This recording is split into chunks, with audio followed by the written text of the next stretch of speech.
अब इस दफा क्या हुआ था? यह तो वही पुराना हादसा है जो इससे पहले भी देखा गया। यह तो वही कहानी है जो बार बार इन सड़कों पे हो चुकी है। वही बोसीदा हाल सड़कें, वही खस्ता सी बस, और वही तेज रफ्तारी, वही लापरवाही, और फिर वही अंजाम। और अब नया होगा क्या? एक इंक्वायरी होगी, एक रिपोर्ट बनेगी, और तारीख फिर अपने आप को दोहराएगी।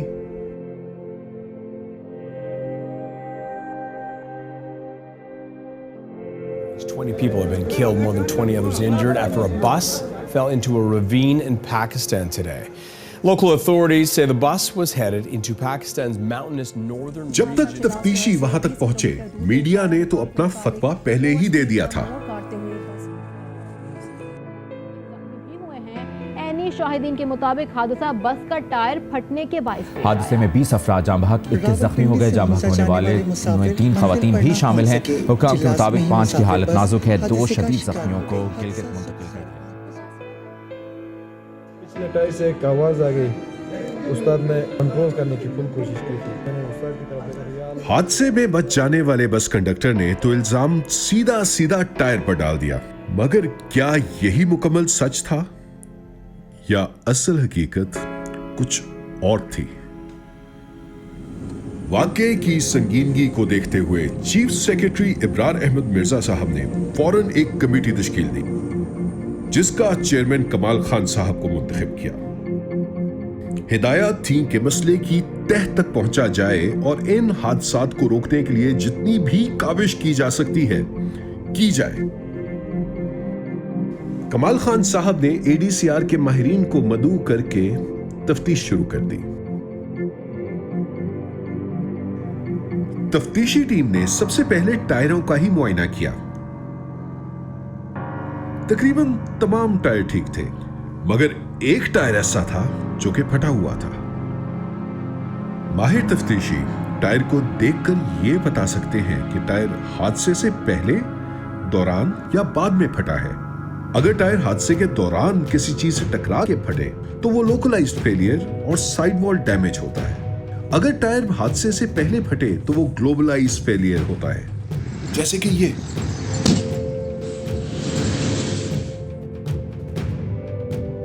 ये टायर ग्लोबल बर्स्ट नहीं था, ये तो लोकलाइज्ड फेलियर था।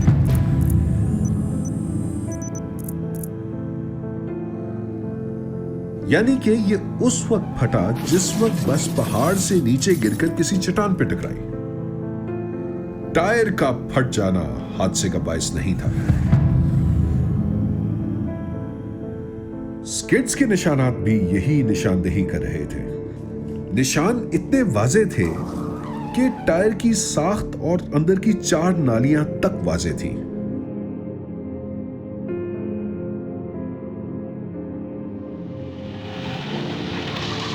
स्किड्स को देखकर यह भी पता लग रहा था कि गाड़ी टायर फटने की वजह से बेकाबू होकर घूमी नहीं थी।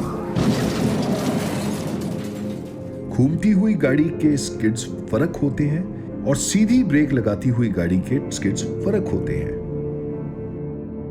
एक और बात यह भी थी कि हादसा चढ़ाई पे हुआ, उतराई पे नहीं।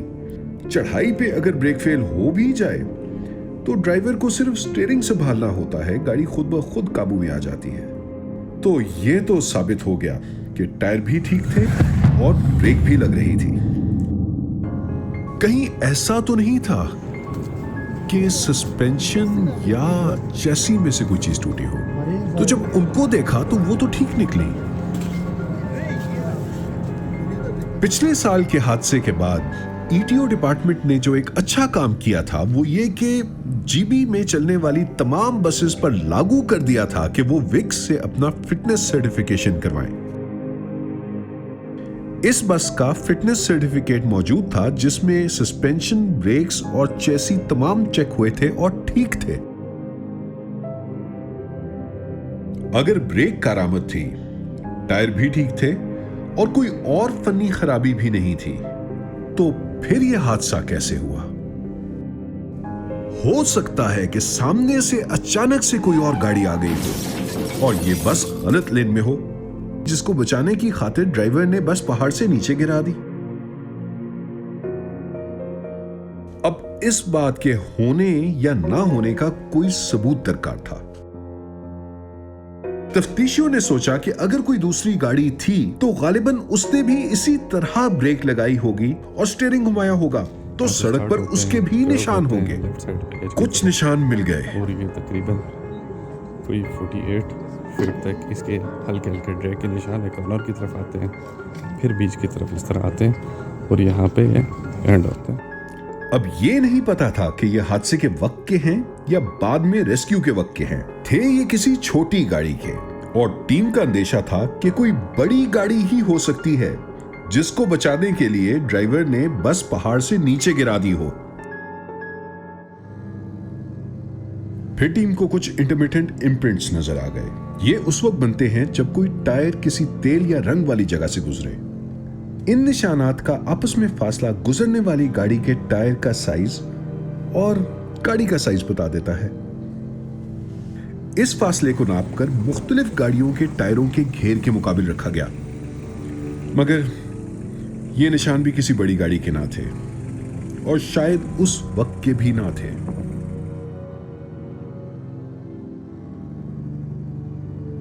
फिर टीम ने यह सोचा कि अगर इस सड़क पर आगे किसी गांव में कोई कैमरा मिल जाए तो कोई आती जाती गाड़ी जो उस वक्त गुजरी हो उस कैमरे में नजर आ जाएगी।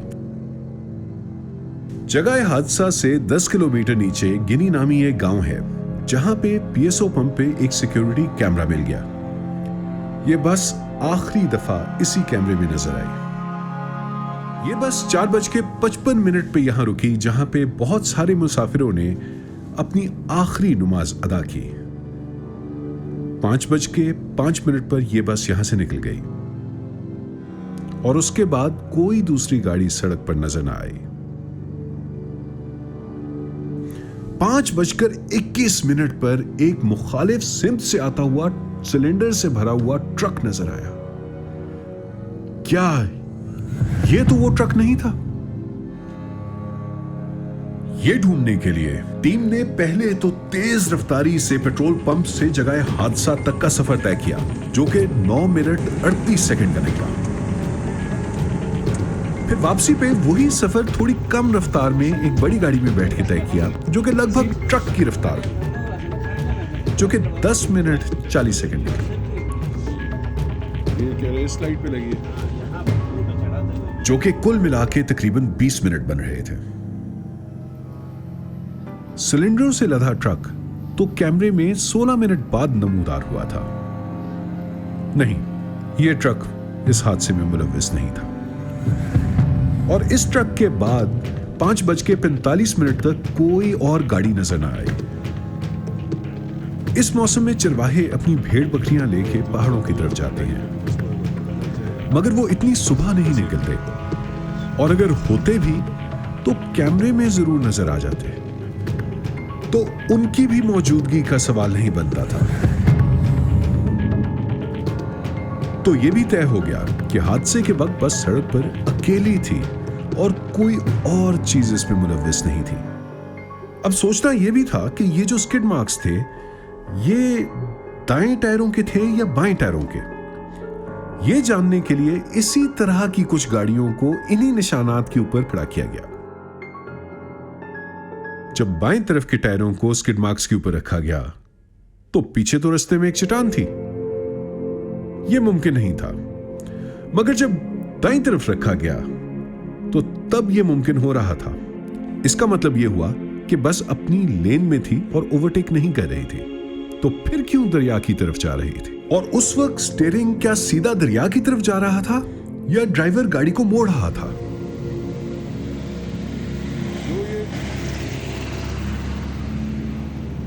जो ये ट्रेजेक्टरी बनती है उसके मुताबिक स्टीयरिंग व्हील को इस डायरेक्शन में होना चाहिए था जिस वक्त उसने ब्रेक लगाई, लेकिन अगर वो इस डायरेक्शन में होता तो ये जो लाइंस हैं बीच की, ये लाइंस ना हो,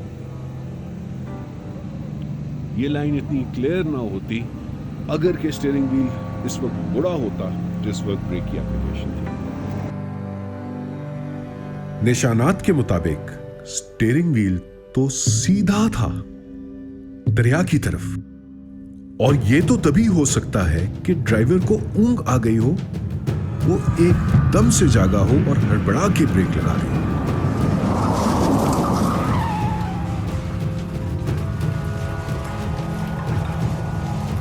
ना टायर फटा था, ना कोई फनी खराबी थी, ना सामने से कोई दूसरी गाड़ी आई थी, बस ड्राइवर को महज नींद आ गई थी।